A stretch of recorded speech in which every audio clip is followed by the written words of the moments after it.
Halo Sobat Sehat Pancoran, hadir lagi di Bingkisan, bincang-bincang terkini isu kesehatan pancoran. Kali ini kita bersama dengan Dr. Theo. Halo Dr. Theo, Halo Kak Ocha. gimana kabarnya dok? Alhamdulillah baik Kak, sehat. Sehat ya dok ya, alhamdulillah ya. Nih kali ini kita bakal bahas sesuatu yang sebenarnya sih udah sering didengar, udah banyak kejadiannya, tapi tuh masih suka diabaikan, yaitu tentang hipertensi atau tekanan darah tinggi. Nah kita langsung aja bahas ya dok ya. Siap Kak. Oke, yang pertama nih ya dok ya. Sebenarnya dikatakan hipertensi tuh kalau tekanan darah kita udah berapa sih ya dok ya? Oke, jadi ini menarik ya, karena sebenarnya tergantung dari referensi atau dari panduannya ya.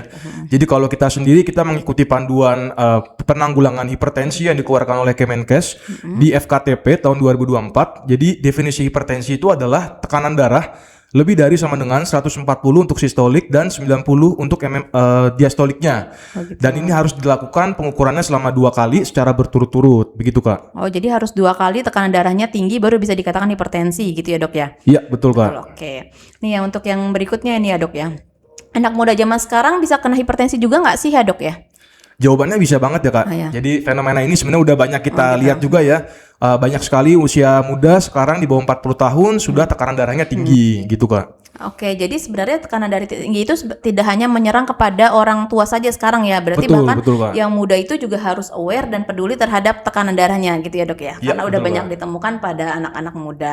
Nah sebenarnya kebiasaan apa saja sih dok yang sering dianggap sepele tapi ternyata bisa bikin tekanan darah kita tuh naik gitu ya dok ya? Oke, jadi mungkin kalau di usia muda ya kita bisa lihat sekarang tuh banyak banget anak muda yang aktivitas fisiknya itu kurang. Oh iya. Dan punya gaya hidup yang kurang sehat ya. Mulai dari makanan yang garamnya tinggi, kemudian juga konsumsi rokok, bahkan sekarang udah banyak e-cigarettes ya. Jadi iya. vape, Oh, vape, dan iya. juga istirahatnya kurang. Oh gitu. Dan itu sudah terjadi secara kronis. Jadi secara berturut-turut anak muda itu menormalisasi tidur di bawah 7 jam per Oh hari. gitu.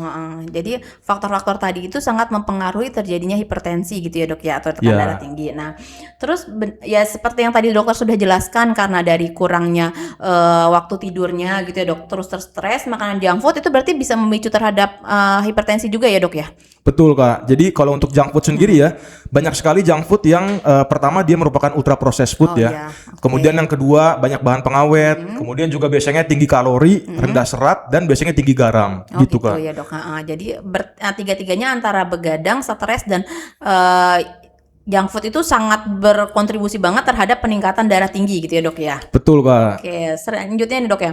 Tanda-tanda tekanan darah tinggi itu biasanya gimana sih ya dok ya? Biasanya keluhan pasien tuh gimana gitu ya dok ya? Oke, ini pertanyaan yang menarik ya Kak. Jadi sebenarnya kita mengenal hipertensi itu dengan istilah silent killer. Oh gitu. Kenapa tuh kita bilang silent killer? Karena biasanya pada sebagian besar pasien hipertensi itu tidak bergejala. Oh gitu. Jadi kalau misalnya pasien datang dengan gejala misalnya pandangan buram, nyeri dada, kemudian ada keluhan lain, itu biasanya merupakan tanda bahwa hipertensi itu sudah berlangsung secara kronis. Oh gitu. Artinya Sudah justru lama sudah ya? terlambat gitu ya Oh Kak ya. gitu. Jadi kalau untuk tanda-tanda awal tuh sebenarnya nggak ada ya dok ya? Betul Kak. Oh gitu ya. Terus nah kalau kita masih muda nih ya dok ya, terus kita tuh ngerasa tuh badan kita tuh kayaknya sehat-sehat aja nih dok nih, nggak ada keluhan apa-apa. Perlu nggak sih ya kita tuh rutin untuk cek tekanan darah juga gitu dok? Oke, ini juga pertanyaan yang sering ditanyakan. Jawabannya perlu ya. Jadi kalau menurut rekomendasi American Heart Association atau Perhimpunan Dokter Jantung se-Amerika, rekomendasinya tuh minimal untuk anak muda yang tanpa faktor risiko tuh 1 tahun sekali ya pengukuran tekanan darah. Dan di Indonesia sendiri kita sudah mengimplementasikannya melalui program CKG yang dikeluarkan oleh Kemenkes ya.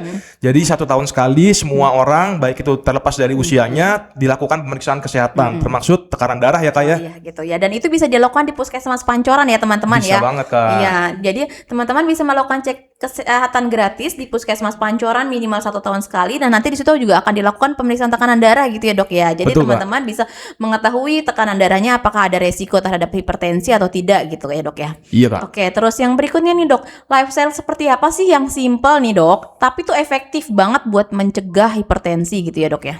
Oke, jadi kalau ditanya lifestyle apa yang paling efektif ya, jawabannya adalah lifestyle yang dilakukan secara konsisten. Oke. Jadi bukan seberapa ekstrim perubahannya, tapi seberapa konsisten kita melakukannya, Oh, gitu Kak. Jadi harus dilakukan rutin gitu ya dok ya, bukan tiba-tiba oke kita olahraga yang banyak tapi terus besoknya enggak gitu ya dok ya. Betul Kak. Jadi bukan kayak- FOMO doang ya. Oh iya betul ya dok, yang sekarang suka FOMO itu ya dok. Iya. Jadi yang baik dilakukan adalah yang dilakukan rutin, kayak misalkan kita melakukan aktivitas fisik 30 menit setiap harinya ya dok ya. Betul. Terus konsumsi gizi seimbang setiap hari ya dok ya. Juga tidur minimal 8 jam sehari gitu untuk anak-anak muda ya dok ya. Terus yang berikutnya terakhir nih ya dok ya nih, pesan dokter nih buat anak muda biar tetap lebih aware terhadap kesehatan dan tekanan darah kita tuh gimana ya dok ya? Oke, jadi pesan buat anak muda adalah masa muda itu adalah investasi terbaik kita untuk masa tua. Jadi dari masa muda kita sudah harus menjaga kesehatan kita. Mulai dari tadi tekanan darah, gula, kolesterol, itu harus dicegah dari sekarang. Dan itu sebenarnya caranya cukup simpel ya, yaitu dengan kita menjaga aktivitas fisik yang teratur, kemudian kita menjaga pola makan yang seimbang, kemudian juga kita menjaga istirahat kita yang cukup ya. Atau kalau mungkin kita kenal singkatan ada namanya cerdik. Jadi cerdik itu singkatannya dari pertama kita cek kesehatan secara teratur.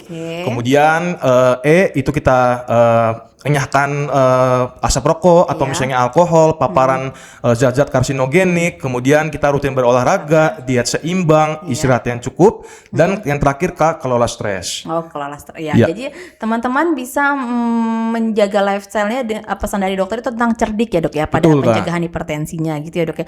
Wah cukup menarik banget ya dok ya. Jadi masa muda itu kita juga tetap harus menjaga kesehatan karena masa muda merupakan investasi kesehatan kita untuk nanti di masa tua gitu ya dok ya. Betul banget Kak. Oke, terima kasih ya dokter untuk podcastnya kali ini, cukup menarik. Terima kasih dokter. Dadah teman-teman, mohon maaf apabila ada salah dan kurang. Wassalamualaikum warahmatullahi wabarakatuh. Terima kasih dokter Theo.